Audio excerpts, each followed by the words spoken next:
কেন্দ্রীয় সরকারের বাজেটের বিরুদ্ধে সরব বামেরা। নির্মলা সীতারামনের বাজেটের কঠোর সমালোচনা। সাম্প্রতিক বাজেটে পুঁজিপতিদের কেশাগ্র স্পর্শ করার চেষ্টা করা হয়নি বলে সমালোচনায় মুখর প্রাক্তন মুখ্যমন্ত্রী।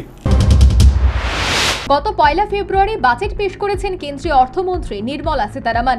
লক্ষণীয় বিষয় হলো বাজেটে 12 লক্ষ টাকা বার্ষিক আয় পর্যন্ত কর ছাড়ের ঊর্ধ্বসীমা ধার্য করা হয়েছে। শাসক গোষ্ঠী এই বাজেটকে সময়োপযোগী, গরিব মেহনতি মানুষের স্বার্থে পরিপূরক বলে দাবি করেছেন।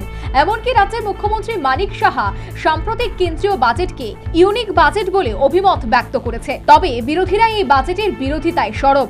বিশেষ করে বামেরা এই বাজেটকে কর্পোরেট সহায়ক, জনবিরোধী এবং গরিব স্বার্থ বিরোধী বলে জোরদার প্রচারে নেমেছে। এই আঙ্গিকে কেন্দ্রীয় বাজেটকে কর্পোরেট স্বার্থবাহী, জনবিরোধী বলে আখ্যায়িত করে শুক্রবার রাজধানী আগরতলার ওরিয়েন্ট চৌমুহনীতে রাজ্য বামফ্রন্টের 5টি দল তথা CPM, CPI, RSP, forward block এবং সিপিআইএমএল গণ অবস্থান আন্দোলন সংগঠিত করল। এই গণ অবস্থান মঞ্চে প্রধান বক্তা হিসেবে উপস্থিত ছিলেন রাজ্যের প্রাক্তন মুখ্যমন্ত্রী তথা সিপিএম এর পলিট ব্যুরো সদস্য মানিক সরকার। বামফ্রন্টের অন্যান্য নেতৃত্ব এই গণ অবস্থান আন্দোলন স্থলে কেন্দ্রীয় বাজেটের বিরুদ্ধে প্রতিবাদ এবং ধিক্কার জানালেন। এই বাজেটকে গরিব স্বার্থবিরোধী এবং বিত্তবান ধনশালীদের স্বার্থবাহী বলে কটাক্ষ করে সাম্প্রতিক বাজেটে পুঁজিপতিদের কেশাগ্র স্পর্শ করার চেষ্টা করা হয়নি বলে কেন্দ্রীয় সরকারের সমালোচনায় মুখর হলেন প্রাক্তন মুখ্যমন্ত্রী তথা সিপিএম এর পলিট ব্যুরো সদস্য মানিক সরকার। ব্যবস্থা করবে না, কিন্তু দেখা গেল এবার যে বাজেট, সেই বাজেটে বড় বড় পুঁজিপতি যারা, তাদের কেশাগ্র এই সরকারটা স্পর্শ করার চেষ্টা করবে।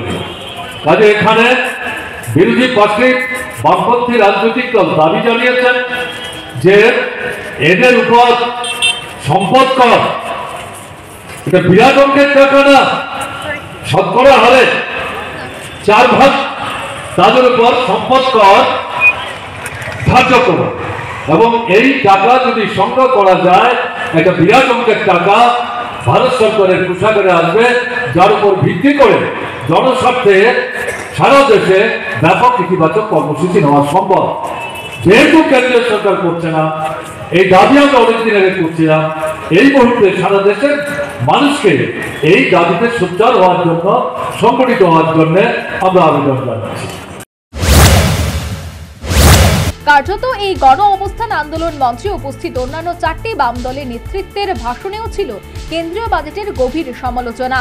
সর্বোপরি সম্প্রতি বাজেটকে জনস্বার্থ বিরোধী, গরিব স্বার্থে পরিপন্থী এবং বৃত্তশালী, পুঁজিপতি, কর্পোরেট স্বার্থবাহী বলে বাম নেতৃত্বের তীব্র বিষোদ্গার। Bureau report, News vanguard.